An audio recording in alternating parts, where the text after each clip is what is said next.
What if the world's most powerful military is running low on missiles? It sounds like a conspiracy theory at first, but today, military analysts and lawmakers in the United States are asking a very real question.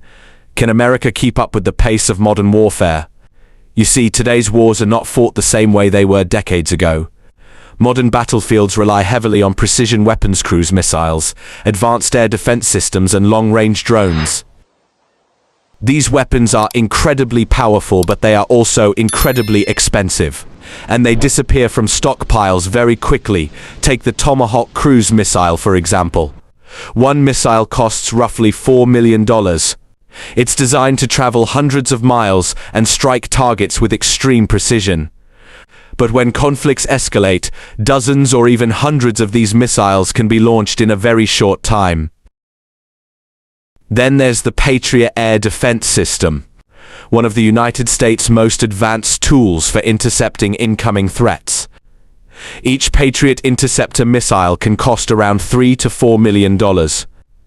Now imagine using a multi-million-dollar interceptor to shoot down a drone that may have cost just $20,000 or $30,000 to produce. That imbalance is becoming a major concern. In recent conflicts around the world, from Ukraine to tensions in the Middle East, the demand for missiles and precision weapons has surged. The US and its allies have been supplying large quantities of these weapons to support partners and maintain deterrence. But here's the problem. Missiles are not easy to replace. Manufacturing advanced weapons takes time. Factories must produce specialized electronics, propulsion systems, guidance technology, and high-precision components. Building a single missile can take months or even years depending on the complexity. So when large numbers are used quickly, stockpiles can shrink faster than factories can refill them. And that's exactly what some analysts are warning about. The Pentagon has already started increasing investments to expand weapons production. New funding is being directed toward ramping up missile manufacturing, improving supply chains, and ensuring the US military can sustain long conflicts if necessary. But the situation highlights something important about modern warfare. Technology is powerful, but it is also expensive and limited. Today's conflicts are not just about who has the best weapons. They're also about who can produce them faster and who can afford to keep using them. So is the United States truly running out of missiles? Not exactly. The US still has one of the largest and most advanced arsenals in the world. But what experts are warning is something different. Modern wars are burning through weapons faster than ever before, and if production cannot keep up with demand, even the strongest militaries may face difficult choices on the battlefield. The future of warfare may not just depend on technology. It may depend on who can keep their stockpiles full.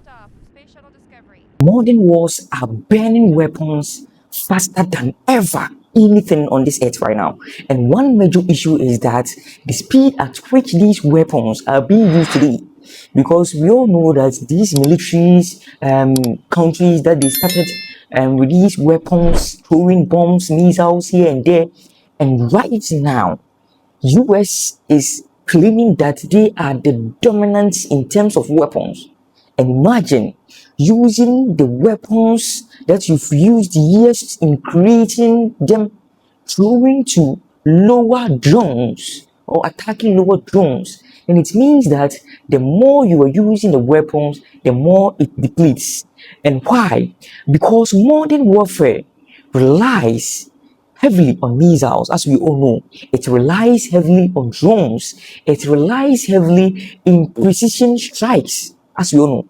So when a country tries to target its opponent countries, it requires missiles, weapons, and precision strikes.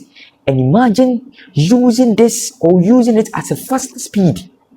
Because preparing a missile, like let's say using 4 months to prepare 100 missiles and throwing 100 missiles just within 3 days, it means that the number of weapons and missiles that are being used is very, very faster, to the extent that the United States of America will start losing weapons and the weapons will start depleting.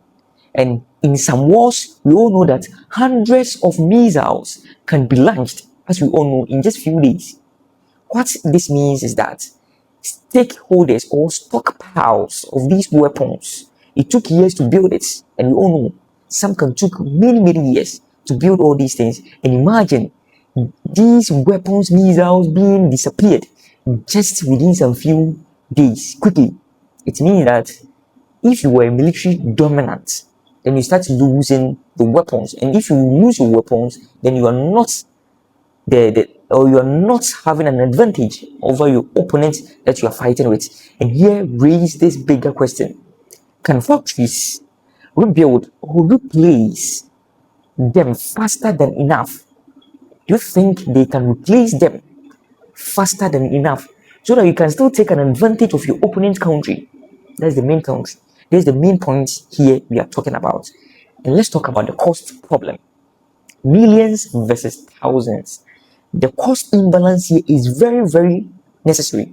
Imagine creating huge sum of money using millions of dollars to create missiles, and also another opponent country using thousands of dollars to create drones, and using your millions of dollars missiles to attack these drones. It means that you are lacking or running at a loss. Let's imagine this: a missile costing $4 million attacking $200,000 of drones, then it means that you are actually running at a loss. And here comes the cost problem and the cost imbalance here. Production is the real battlefield, as we all know. From quite some recent days, we noticed that a powerful country is not about you being alleged about having weapons and all those things.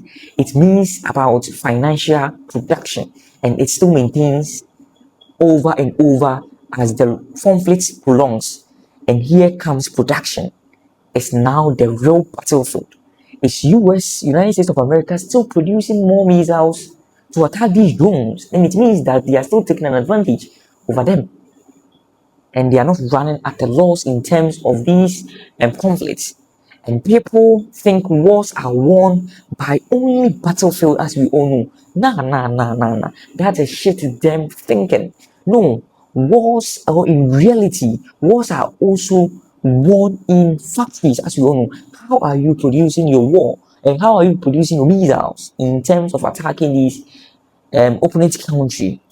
And so now the country that can produce more weapons faster than more consistently may have a huge advantage over its opponent country or over its opponent's attack. And this counts the means of the future at war. Now, the biggest takeaway in this question is that future wars may not just be about military power. No. It will not be. They could be about industrial strength. How is your industry strength going to be? Or how is it be? Or how is it? And the supply chains procurement comes here of weapons and manufacturing capacity. It all counts here. And now this raises the bigger question: who can sustain a war the longest? And here comes the bigger question on board: who can sustain a war the longest? Is it United States of America or Iran? Let me see that in the comment section. By the way, my name is Donwo. If today is the first time, thank you very much. Don't forget to subscribe, like, and share to your friends. On my channel, I'll know that I do post about exploration, about science and technology backing these war zones. Thanks for working with you, Donwo. I hope to see you in my next video. Bye bye.